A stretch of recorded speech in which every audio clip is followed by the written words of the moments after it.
Hello everyone, कैसे हैं आप सभी। उम्मीद करते हैं बेहतर होंगे और बेहतर स्टडी कर पा रहे होंगे। आपने देखना शुरू कर दिया है अभ्यास पथ यूट्यूब चैनल। हम अपने मैथ की श्रृंखला को आगे बढ़ाते हुए हम पढ़ रहे थे मैथ का पहला चैप्टर यानी 10वीं क्लास की एनसीईआरटी वास्तविक संख्याएं।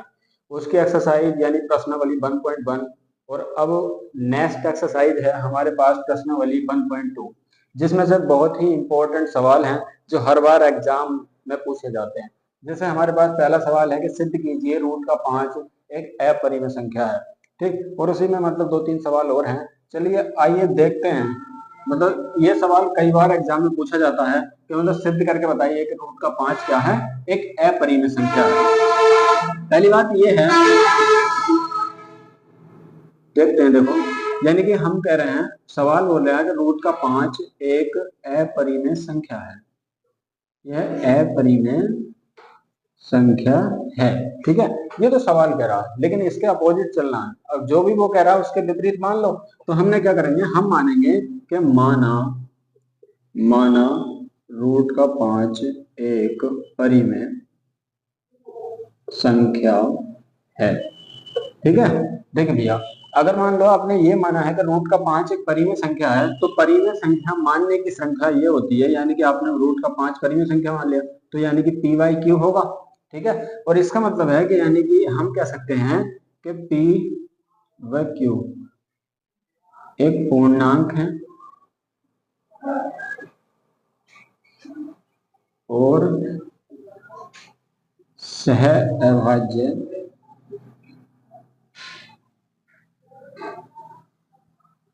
संख्याएं हैं, यानी सहभाज्य संख्याएं हैं। ठीक है, इसके नीचे कुछ नहीं है तो एक माने आप, और फिर इसकी क्या करवा दें, मल्टीप्लाई करवा दें। इसकी करवाएंगे तो पी स्क्वायर, ये कितना हो गया, यानी हम कह सकते हैं ये हो गया रूट का 5 क्यू।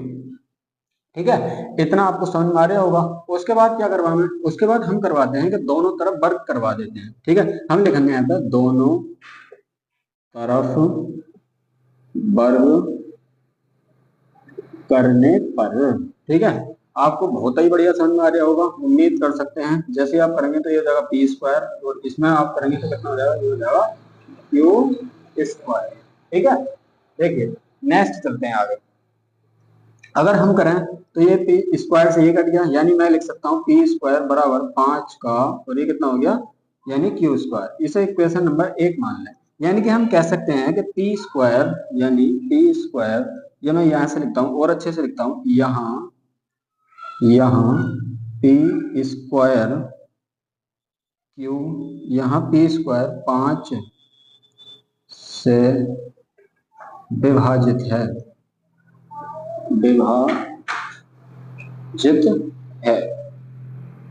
यानी यहाँ पी स्क्वायर 5 से विभाजित है। अच्छा, 5 से देखो, पी स्क्वायर 5 से विभाजित है तो पी 5 से विभाजित हो रहा होगा, यानी मैं कह सकता हूँ कि पी ये 5 से विभाजित है।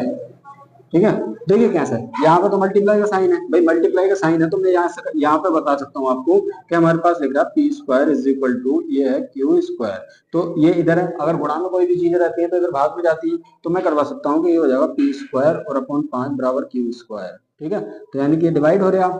ठीक, चलिए आगे चलते हैं। बस इतना करने के बाद ना आपको क्या करना होगा, आपको एक काम और करना होगा। हम मानते हैं पी बराबर 5 के मान लेते हैं। ठीक है, आप यहाँ कुछ भी मान लो, यानी के मान लो, एम मान लो, एन मान लो, जैसी आपकी इच्छा हो आप वैसा मान लो। ये देखते हैं इससे आगे। यानी मैंने क्या कर लिया, मैंने मान लिया p बराबर 5 के मान लिया। ठीक है, तो हम क्या करेंगे, हम ना p की जगह पर बस सिर्फ 5 के रखवा देंगे। तो मैं यहाँ रखवा सकता हूँ, यानी कि p की जगह पर क्या रखवा सकता हूँ, 5 के, और इसका भी क्या करवा दूंगा, स्क्वायर करवा दूंगा। और मेरे पास क्या ये है 5 क्यू स्क्वायर। ठीक है, अब जैसे ही हम करवाएंगे इसका स्क्वायर करवाएंगे तो ये कितना हो जाएगा, ये हो जाएगा 25 के स्क्वायर। भाई 5 का करेंगे तो 25 और के पे स्क्वायर कर जाएगा, इसका तो होने का ही ना। तो इसके बाद कितना आ जाएगा, यानी मैं कह सकता हूँ ये कितना हो गया 5 क्यू स्क्वायर। ठीक है, तो 5 से अगर हम काटने जाए तो ये कितना हो गया, 5 पंजे 25, यानी हम लिख सकते हैं 5 के स्क्वायर बराबर क्यू स्क्वायर। ठीक है, इसे क्या मानना, इसे मान ले इक्वेशन नंबर 2। भैया इधर गुणा में है, यानी ये नीचे जाएगा। ठीक है, जैसे मैंने यहाँ से बताया था ये नीचे जाएगा, यानी मैं ऐसे लिख सकता हूँ, लिखने को ये कितना हो जाएगा, क्यू स्क्वायर बराबर 5। ठीक है, तो यानी कि यहाँ जो क्यू स्क्वायर है वो 5 से विभाजित है, तो मैं यहाँ लिख सकता हूँ, यानी ये इक्वेशन नंबर 2 है तो हम ये लिखवा सकते हैं, यानी कि क्यू स्क्वायर, यहाँ क्यू स्क्वायर 5 से विभाजित है तथा क्यू 5 से विभाजित है,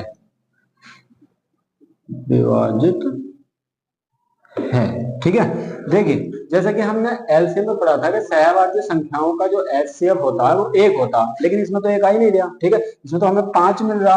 तो हम कह देंगे, यानी कि हम कह सकते हैं कि सहभाज्य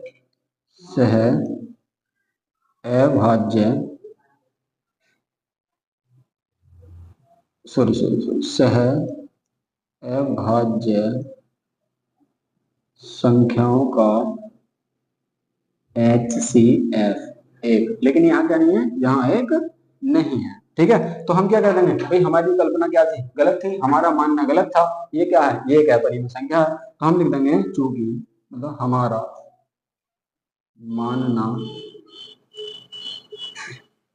गलत था, रूट का 5 एक अपरिमेय संख्या है, ठीक है, यानी रूट का 5 एक अपरिमेय संख्या है, ठीक है। चलिए इससे नेक्स्ट सवाल देखते हैं। हमारे पास दूसरा सवाल है, यानी कि ये कह रहे हैं सिद्ध कीजिए कि 3 प्लस का 2 और रूट का 5 क्या है, एक अपरिमेय संख्या है, ठीक है। चलिए आइए देखते हैं, नेक्स्ट वाला सवाल देखते हैं। और हमारे पास है 3 प्लस 2 और रूट का 5, ठीक है। आइए देखते हैं भाई हमारे पास क्या था सवाल, हम कह रहे थे ये हमारे पास ये सवाल, ठीक है। और इसमें भी क्या करवा रहा है, आपसे सिद्ध करके पूछ रहा है कि बताइए ये भी क्या है, एक अपरिमेय संख्या। जब अपरिमेय संख्या कह रहा है, आपको क्या करना, आपको अपोजिट मानना, उल्टा मानो आप, ठीक है। तो हम करेंगे माना 3 प्लस 2 और रूट का 5 एक परिमेय संख्या है, ठीक है। आपने ये मान लिया। यदि मान लो आपने ये माना है, हम ऐसे कह सकते हैं, यानी कि रूट 2 प्लस 3 प्लस 2 और रूट का 5 बराबर, तो ये कितना हो जाएगा, P/Q, ठीक है, इतना होगा। अगर मानो आप एक बात और ध्यान रखें, कुछ बच्चों को नहीं पता, मैं एक बार फिर बता रहा हूँ, अगर कोई चीज इधर प्लस में है और बराबर के इधर क्या कर रहे हैं, पक्षांतर करते हैं, तो वो क्या में जाएगी, माइनस में। इधर माइनस में तो बराबर के इधर फेंकते तो क्या में जाती है, प्लस में। और इधर अगर गुणा में है तो इधर फेंकेंगे तो क्या में जाएगी, भाग में। और अगर इधर भाग में है तो इधर क्या में जाएगी, गुणा में। यानी कि ये बात है आपको पता होगी, मैं उम्मीद कर सकता हूँ, अगर नहीं है तो आप नोट कर सकते हैं। चलिए आगे देखते हैं। जैसे कि मुझे पता है कि ये रूट ये है प्लस का 3 और प्लस का 3 है, तो मैं इसे पक्षांतर करूंगा, इधर भेजूंगा, तो ये कितना होगा, यानी ये माइनस में जाएगा। तो हम लिख सकते हैं 2 प्लस 2 रूट 5 बराबर P और बाई Q, और माइनस का कितना होगा, 3। उम्मीद करता हूँ आपको बेहतर समझ में आ रहा होगा, और हम बहुत धीरे धीरे आराम से सीखेंगे, कोई दिक्कत वाली बात नहीं है। देखिए इसके बीच में आपको कोई साइन नहीं दिखाई दे रहा होगा, जब साइन नहीं होता तो वहां पर गुणा का साइन होता। और मैंने अभी बताया था कि जब गुणा वाली चीजों को इधर के बराबर के इधर पक्षांतर करते हैं तो भाग में जाती है, और जब भाग में जाती है तो यानी मैं कह सकता हूँ कि रूट का 5 बराबर, और ये कितना हो गया, ये हो जाएगा P/Q, और ये कितना हो गया 3, और ये जो ये इधर गुणा में है तो ये चला जाएगा भाग में। यानी कि इसका कहने का मतलब तो ये है कि ये तो क्या है, अपरिमेय संख्या, और ये क्या, परिमेय संख्या। अपरिमेय संख्या और बराबर में परिमेय संख्याओं का कोई भी कॉम्बिनेशन नहीं हो सकता, यानी बराबर नहीं हो सकती, ये असंभव घटना है। यानी मैं कह सकता हूं कि रूट का 5 एक अपरिमेय संख्या है, ठीक है, और बराबर ये क्या है, यानी P/Q माइनस का 3/2 एक परिमेय संख्या है, ठीक है। यानी हम कह सकते हैं कि अपरिमेय संख्या बराबर नहीं हो सकती किसके, परिमेय संख्या के, ठीक है। यानी कि हमारा मानना क्या था, यानी हम कह सकते हैं हमारा मानना गलत था, रूट मतलब 3 प्लस 2 रूट का 5 एक अपरिमेय संख्या है। ठीक है, यानी हमारा मानना क्या था, गलत था। ये क्या है, 3 + 2 √5 क्या है, एक अपरिमेय संख्या है। ठीक है, उम्मीद करते हैं आपको बेहतर समझ में आ रहा होगा। ठीक है, चलिए नेक्स्ट काम करते हैं, यानी नेक्स्ट देखते हैं। देखिए अगर हम बात करें कि पीछे की ये सारी चीजें तो लिखनी पड़ेंगी, तो मैं इसे नहीं मिटा रहा। ठीक है, हम ऊपर का मिटा देते हैं। चलिए देखते हैं। देखिए अगर मैं बात करूं इतने की, यानी मैं यहाँ की बात करूं, और ये कह रहा है कि सिद्ध कीजिए कि निम्न संख्याएं भी क्या है, अपरिमेय संख्या है, और ये है 1/√2। अब जब 1/√2 है, मैं ये कह सकता हूँ कि हमारे पास सवाल तो है ये, यानी कि ये है 1/√2। पहली बात तो ये है कि ये कोई सहमी बात पूछना, सिद्ध कीजिए कि निम्न संख्याएं अपरिमेय संख्या है। तो आपको क्या है, यानी मैं मान सकता हूँ कि 1/2, ठीक है, माना 1/2 एक परिमेय संख्या, हमें उल्टा मानना। ठीक है, उसके बाद क्या करेंगे, हमें ना ये करना, जब आपने परिमेय संख्या मान ली, हम कह सकते हैं कि यानी आपने ये क्या कर दिया, परिमेय संख्या, और ये किसके समकक्ष हो गई, यानी ये इसके बराबर रख दी है p/q के। ठीक है, अगर मान लो हमने इसका अंक पलट दें और अंक पलटवा देते हैं हम, ठीक है, तो हम क्या करवा सकते हैं, यानी अंक पलटने पर तो ये कितना हो जाएगा, यानी मैं कह सकता हूँ ये हो जाएगा √2। ठीक है, और ये कितना हो जाएगा q/t। ठीक है, तो ये कैसा हो गया, यानी कि ये तो क्या आ गई, ये आ गई परिमेय संख्या, यानी अपरिमेय संख्या, और ये क्या आ गया, अपरिमेय संख्या। ठीक है, तो फिर भी क्या मिल गया, यानी मैं इसकी जगह पर सिर्फ यहाँ पर परिवर्तन कर दूंगा, सिर्फ यहाँ परिवर्तन करना है आपको। यानी हम कह सकते हैं कि ये √2 एक अपरिमेय संख्या है, और p/q यानी मतलब सॉरी q/p एक परिमेय संख्या। तो अपरिमेय संख्या और बराबर में परिमेय संख्या नहीं आ सकती है, एक असंभव घटना है, ऐसा नहीं हो सकता। तो हमारा मानना क्या है, गलत है, यानी कि हम यहाँ भी लिखवा देंगे, और यहाँ पे कितना हो जाएगा, रूट का 1/√2 एक क्या है, अपरिमेय संख्या। ठीक है, उम्मीद करते हैं आपको बेहतर समझ में आ रहा होगा। मैंने मतलब ये लिखने की बजाय आपको जल्दी जल्दी ऐसे ही बता दिया। ठीक है, चलिए दूसरा सवाल देखते हैं। फिर आपको यहाँ से मिटा लेना, कोई दिक्कत नहीं है, मैं यहाँ से ही मिटाऊंगा सिर्फ, और बाकी सारी चीजें एज इट इज हैं, ऐसे के ऐसे ही हैं। हमारे पास दूसरा सवाल है 7√5, यानी हम कह सकते हैं कि 7√5। हमारे पास ये सवाल है, यानी कि दूसरा सवाल कह रहा है कि सिद्ध कीजिए 7√5 एक अपरिमेय संख्या है। तो हमने क्या कर दिया, आपने यहाँ पे बता दिया कि 7√5 एक अपरिमेय संख्या है। ठीक है, अगर आपने इसे अपरिमेय संख्या माना है, ठीक, वो सॉरी माना परिमेय संख्या, हमने परिमेय संख्या मान लिया, तो अब यहाँ पे आप क्या करेंगे, यानी कि p/q के बराबर रखना होगा। जब आप p/q के बराबर रखेंगे तो ये चीजें यहाँ पे क्या, यहाँ पे तो इंटू का साइन है, यानी यहाँ तो गुणा का साइन है, और जब गुणा करोगे तो भाग में जाएगा। तो मैं यानी लिखवा सकता हूँ 5, यानी √5 बराबर ये कितने पहुंच गया, यानी मैं यहाँ से लिखवा सकता हूँ ये पहुंच जाएगा 7q।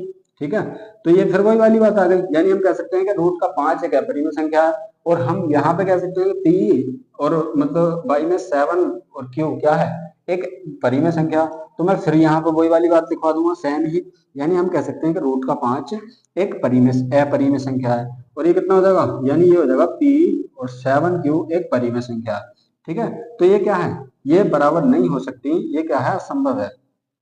हम यहाँ पे लिखवा देंगे, यानी कि 7√5 एक अपरिमेय संख्या है। ठीक है, उम्मीद करते हैं आपको बेहतर समझ में आ रहा होगा। अभी एक सवाल हमारा और है जो तीसरे नंबर का है। ठीक है, बिल्कुल सेम ही है, ऐसा ही। चलिए देखते हैं, उसे भी जल्दी से देख लेते हैं, और फिर हम नेक्स्ट पढ़ेंगे इसके बाद पॉलिनोमियल यानी बहुपद। हमारे पास संख्या दे रखी है, तीसरे नंबर का सवाल है हमारे पास, ये है 6 प्लस में √2। ठीक है, उम्मीद करते हैं आपको समझ में आ रहा होगा। चलिए यहाँ पे भी आपको क्या करना, माना, यानी कि 6 + 2 क्या है, 6 + √2 एक परिमेय संख्या, सॉरी। ठीक है, जब आपने इतना मान लिया तो आपने क्या करना, 6 प्लस में √2 बराबर p/q। ठीक है, अब इसके बाद क्या हो गया, ये जो मतलब जो इधर चीज है क्या है, प्लस में है, पक्षांतर करेंगे क्या में जाएगी, माइनस में जाएगी। तो मैं ऐसा कह सकता हूँ कि √2 और 6 उधर पहुंचेगा तो कितने में पहुंच गया बबुआ, हम ये कह सकते हैं कि ये -6 में पहुंच गया। अब -6 यानी कि ये फिर वही वाली बात आ गई, देखो ये तो है परिमेय संख्या, और ये क्या परिमेय संख्या। मैं यहाँ पे कह सकता हूँ कि √2 एक अपरिमेय संख्या है, और ये कितना हो जाएगा, p/q माइनस का एक परिमेय संख्या। तो अपरिमेय संख्याएं परिमेय संख्या बराबर नहीं हो सकती, अतः हमारी कल्पना क्या है, वो ये गलत है। ठीक है, यानी हमारा मानना क्या है, गलत है, यानी सॉरी 6 प्लस में √2 एक अपरिमेय संख्या है। ठीक है, तो उम्मीद करते हैं आपको बेहतर समझ में आया होगा। ठीक है, चलिए अब नेक्स्ट वीडियो में हम जानेंगे बहुपद यानी पॉलिनोमियल के बारे में। तब तक के लिए जय हिंद।